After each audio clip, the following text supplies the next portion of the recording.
Assalamualaikum warahmatullahi wabarakatuh. Kami dari kelompok 3 dari kelas 11 MIPA 1 ingin menjelaskan tentang praktikum osmosis dan juga difusi. Selamat menyaksikan. Lalu untuk tujuan dari praktikum yang kita lakukan sebagai sekelompok adalah untuk mengetahui perbedaannya osmosis dan difusi yang terjadi pada kentang saat dimasukkan ke dalam larutan yang berbeda-beda. Lalu untuk mengetahui efek potensial air pada sel yang dimasukkan ke dalam larutan hipotonis dan hipertonis. Yang terakhir adalah untuk memahami prosesnya osmosis dan difusi yang terjadi pada kentang saat dimasukkan ke dalam larutan yang disediakan. Nah, sekarang kita masuk ke bagian prakteknya. Di praktek ini kita mempraktekkan ada dua kegiatan, yaitu kegiatan osmosis dan kegiatan difusi. Nah, osmosis itu sendiri kita menggunakan 3 buah gelas air mineral dan 3 buah kentang dengan ukuran 3 cm dan berat masing-masingnya adalah 12 gram. Nah, untuk difusinya kita menggunakan 1 gelas ini dan obat tetes ini sebagai pengganti betadin. Nah, pertama kita lakukan adalah untuk kegiatan osmosis. Pertama-tama siapkan 3 buah gelas.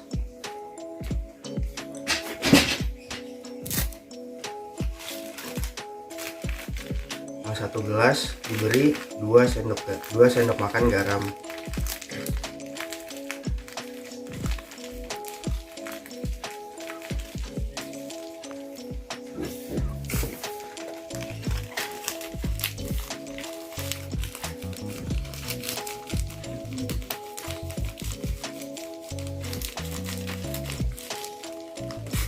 Nah, kemudian yang satunya dibeli 1 sendok makan garam.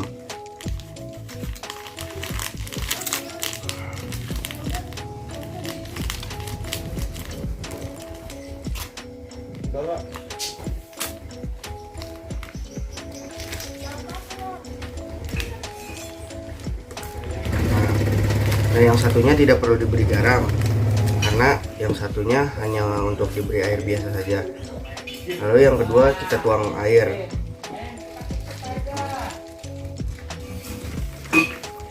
sebanyak 100 ml.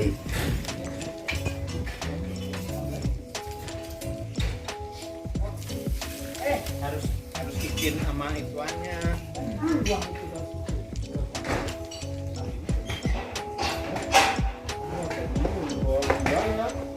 Nah, agar garamnya tercampur, kita harus aduk airnya sampai garamnya tercampur merata.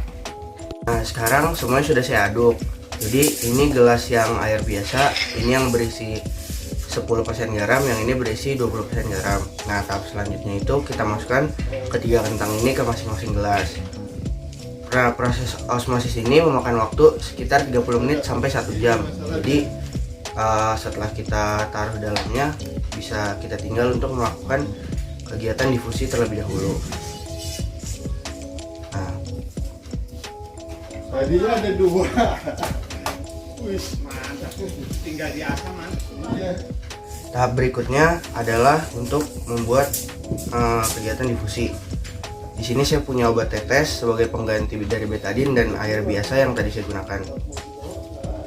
Nah, kita tuang juga sama seperti sebelumnya.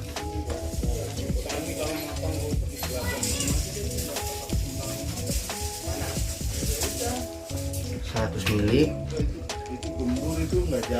Lalu kita tetes obat ini ke dalam airnya.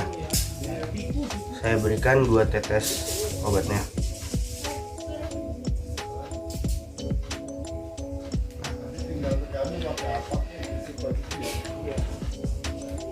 Setelah itu sama seperti proses sebelumnya, kita aduk juga agar tercampur rata.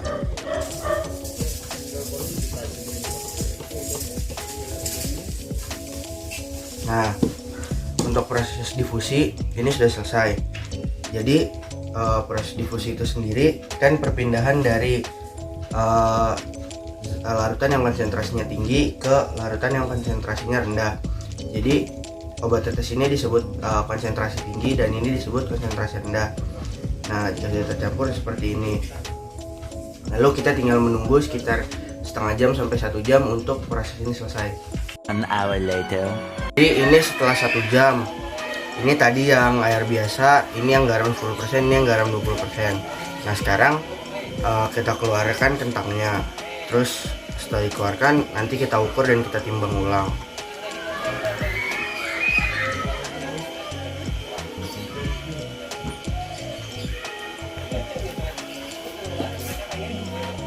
Ini yang air biasa, ini yang garam 10%.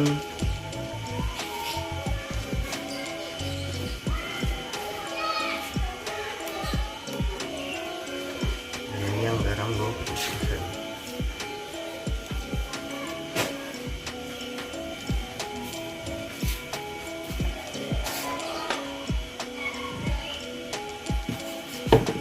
Nah, di sini saya juga sudah siapkan penggaris agar bisa diukur.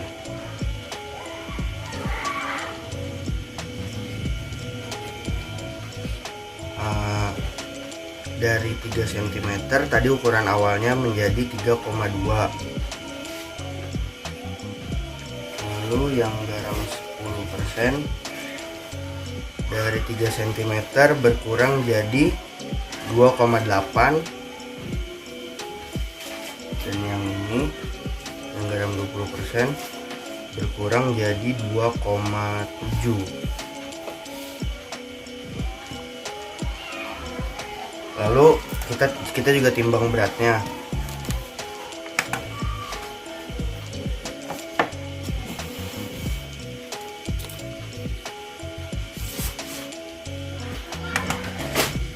Dari yang pertama, yang air biasa, dia ada di 12,3 gram. Lalu yang garam 10%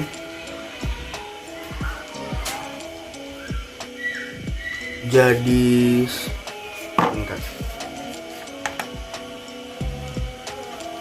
menjadi 10 gram. Lalu yang garam 20% jadi 9 gram. Tabel percobaannya ada di teman saya yang melanjutkan video berikutnya. Berikut adalah tabel hasil pengamatan yang sudah dilakukan. Kita punya 3 larutan. Ada larutan A yang diisi air biasa tanpa ada zat terlarut, kemudian yang B kita masukkan 1 sendok garam, dan yang C 2 sendok garam. Berikut ini data awal dari kentang yang kita masukkan. Beratnya kita samakan semuanya, 12 gram dengan ukuran panjangnya sama 3 cm. Nah, kemudian hasilnya ada pada kondisi kentang di bagian tabel sebelah kiri. Mungkin dari Anda itu kanan. Terlihat di sini, kentang yang dimasukkan ke dalam larutan A itu ukurannya ada perubahan. Begitupun dengan kentang-kentang lainnya, juga ada perubahan. Yang membedakan perubahan tersebut adalah kalau larutan A dari 3 cm menjadi 3,2 cm. Artinya ada penambahan sebanyak 0,2 cm, maka dia bernilai positif. Kemudian larutan B bernilai negatif karena dari 3 cm menjadi 2,8 cm. Artinya ada pengurangan sebanyak 0,2 cm. Begitu juga dengan C, dari 3 cm menjadi 2,7 cm. Artinya ada pengurangan sebanyak 0,3 cm. Oke, selanjutnya kita fokus ke berat larutan A. Di sini dari 12 gram menjadi 12,2 gram, maka bertambah 0,2 gram beratnya. Kemudian larutan B dari 12 gram menjadi 10 gram, maka berkurang sebanyak 2 gram. Dan larutan C dari 12 gram menjadi 9 gram, maka berkurang sebanyak 3 gram. Jadi kesimpulan percobaan kelompok kami adalah bahwa difusi merupakan proses perpindahan atau pergerakan molekul zat atau gas dari konsentrasi yang tinggi ke konsentrasi yang rendah. Sedangkan untuk osmosis adalah proses perpindahan atau pergerakan molekul zat pelarut dari larutan yang konsentrasi zat pelarutnya rendah menuju ke larutan yang zat konsentrasi pelarutnya tinggi melalui selaput atau membran selektif permeabel atau semi permeabel. Peristiwa difusi dapat kita temui pada kehidupan sehari-hari. Misalnya kita mencampur sirup dengan air putih. Difusi juga kita bisa temukan sehari-hari ketika kita mencampurkan betadin dengan air atau obat ikan dengan air yang serupa. Nah, yang ketiga adalah peristiwa osmosis dapat kita temui pada kehidupan sehari-hari. Misalnya, terong ungu akan mengalami penyusutan ketika terong ungu tersebut kita masukkan ke dalam sirup. Begitu juga sebaliknya, terong ungu akan mengalami pembesaran ketika kita memasukkan terong ungu ke dalam air putih. Berlaku juga kepada kentang dan tumbuhan umbi-umbian lainnya, bahwa tumbuhan-tumbuhan tersebut akan menyusut jika dimasukkan ke dalam cairan yang cenderung kental atau tidak solid seperti air. Nah, lalu yang kelima yang dapat kami simpulkan dari percobaan adalah kentang yang dicampur dengan air yang sudah dicampur dengan obat ikan akan memiliki perubahan warna, dan kentang yang akan dimasukkan itu juga akan mengalami penyusutan ukuran dari yang awalnya lebih besar, panjang, lebar, dan beratnya menjadi lebih kecil setelah dimasukkan ke dalam air yang telah tercampur obat ikan. Nah, obat ikan adalah zat kimia yang kita gunakan karena notabene sifatnya sama seperti betadin. Nah, sedikit tambahan catatan juga bahwa kentang yang telah dicampur dengan larutan Aquades atau larutan H2O biasa justru mengalami pertambahan ukuran, baik dalam berat, baik dalam panjang, baik dalam lebar. Itu ukurannya menjadi tambah besar daripada kondisi kentang tersebut yang belum tercampur oleh air putih biasa atau Aquades. Sedangkan kentang yang telah kami campurkan ke air dengan larutan garam itu justru berkurang, baik dari sisi panjang, lebar, dan berat menjadi lebih kecil daripada kondisi kentang yang sebelumnya telah kami siapkan sebelum dicampurkan ke dalam air garam. Nah, kelompok kami juga ingin membagikan saran untuk dalam melakukan percobaan. Yang pertama adalah berhati-hati dengan penelitian. Contohnya, jangan sampai meninggalkan hasil percobaan kentang lebih dari waktu yang telah ditentukan. Yang kedua adalah hati-hati dengan alat-alat kimia, contohnya betadin atau obat ikan. Jadi contohnya jangan sampai tertelan ya obat-obatan tersebut. Yang ketiga ada persiapkanlah semua materi dari jauh-jauh hari ya, sebelum deadline hari H pengumpulan percobaan. Karena waktu adalah hal yang sangat penting ya, apalagi di bagian percobaan.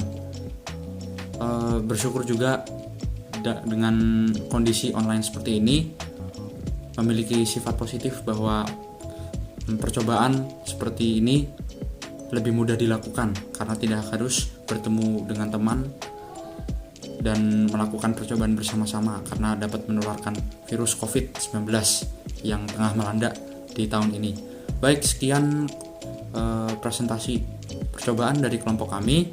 Bila ada yang ingin ditanyakan, silakan. Bila tidak ada yang ingin ditanyakan, kami langsung tutup segera. Wabillahi taufik wal hidayah. Wassalamualaikum warahmatullahi wabarakatuh. Terima kasih.